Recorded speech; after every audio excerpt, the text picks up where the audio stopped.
Chapter 17. Ideals developed by concentration. Through our paltry stir and strife, glows the wished ideal, and, longing molds in clay, what life carves in the marble.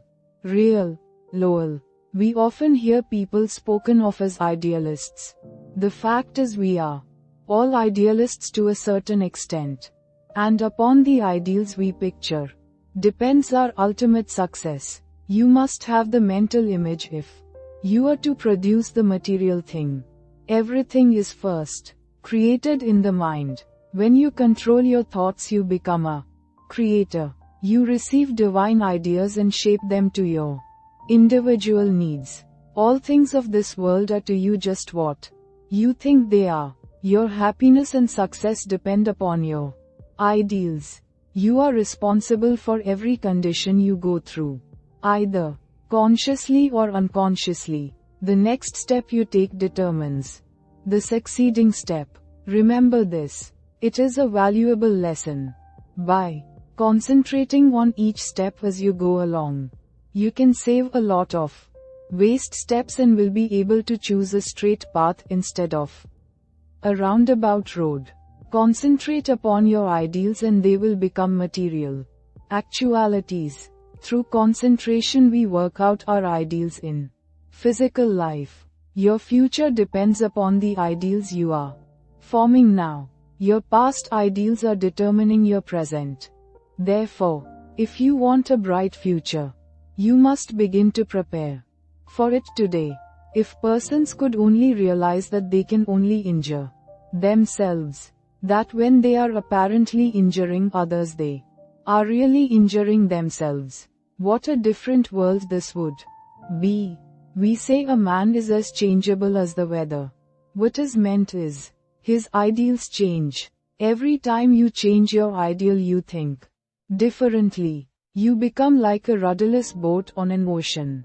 Therefore realize the importance of holding to your ideal until it becomes a reality.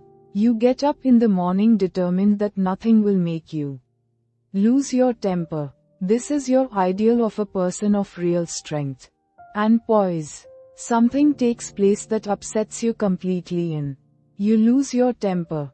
For the time being you forget your ideal. If you had just thought a second of what a well-poised person implies, you would not have become angry. You lose your poise when you forget your ideal. Each time we allow our ideals to be shattered, we also weaken our willpower. Holding to your ideals develops willpower. Don't forget this. Why do so many men fail? Because they don't hold to their ideal until it becomes a mental habit. When they concentrate on it to the exclusion of all other things, it becomes a reality. I am that which I think myself to be. Ideals are reflected to us from the unseen spirit. The laws of matter and spirit are not the same. One can be broken, but not the other. To the extent that ideals are kept as your future assured, it was never intended that man should suffer. He has brought it upon himself by disobeying the laws of nature. He knows them so cannot plead ignorance. Why does he break them? Because he does not pay attention to those ideals flashed to him from the infinite spirit.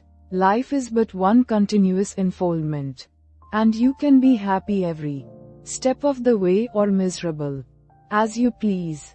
It all depends upon how we entertain those silent whisperings that come from we know not where. We cannot hear them with mortal ear, but from the silence they come as if they were dreams.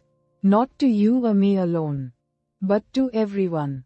In this way the grandest thoughts come to us, to use or abuse. So search not in treasured volumes for noble thoughts, but within, and bright and glowing vision will come to be realized now and hereafter. You must give some hours to concentrated, consistent, persistent thought. You must study yourself and your weaknesses. No man gets over a fence by wishing himself on the other side. He must climb. No man gets out of the route of dull, tiresome monotonous life by merely wishing himself out of the roof. He must climb. If you are standing still or going backward, there is something wrong. You are the man to find out what is wrong. Don't think that you are neglected, or not understood, or not appreciated. Such thoughts are the thoughts of failure. Think hard about the fact that men who have got what you envy got it by working for it. Don't pity yourself. Criticize yourself.